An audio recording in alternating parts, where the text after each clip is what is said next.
expiration po ba ang CFO certificate and ilang days ba ito nakukuha? In my experience po, nakuha ko po yung CFO certificate ko in 4 days.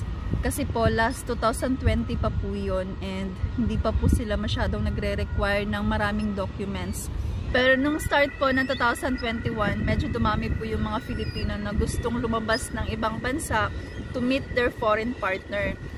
So, kaya po medyo nag-strict po sila ngayon na sobrang dami na po ng requirements na nare-require nila.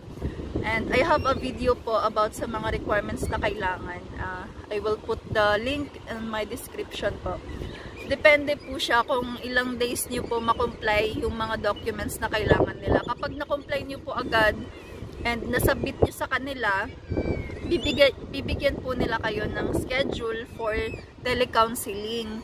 And kapag na-telecounseling na po kayo, after po nun is kung approve ba o hindi, and then mag-proceed kayo sa payment. And then after payment, pag na-verify na yung payment nyo, i-release na nila yung CFO certificate. May expiration ba ito? Yung temporary certificate po, yes, may expiration po siya. Kasi nung December ko nakuha yung certificate ko and mag-expire siya ng July 31, 2021.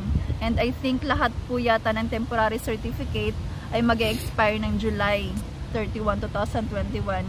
So kapag ang travel nyo or ang flight nyo is after na ng July, so magre-request na lang po kayo sa counselor nyo na i-update yung CFO certificate nyo para magamit nyo pa pag travel. Kasi yung original certificate po talaga is walang expiration hanggang hindi kayo magpapalit ng partner. As long as kada travel nyo is the same partner lang yung bibisitahin nyo or yung imimit nyo. So, pwede nyong magamit yung certificate forever. Basta forever yung partner nyo. Hindi na kayo magpapalit.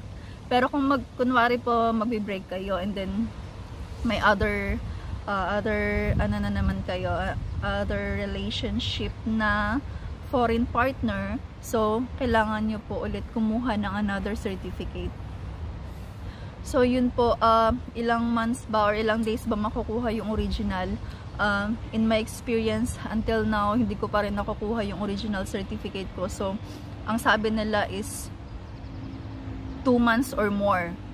So December ako nag-register sa CFO and until now yung original ko is wala pa rin. So maybe kailangan kong i-update yung counselor ko about my original certificate.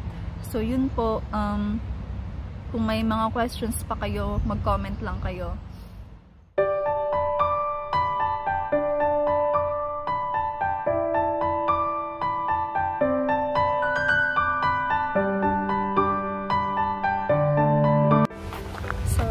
Pala kami ngayon sa Bon Park and wala lang, just for a walk.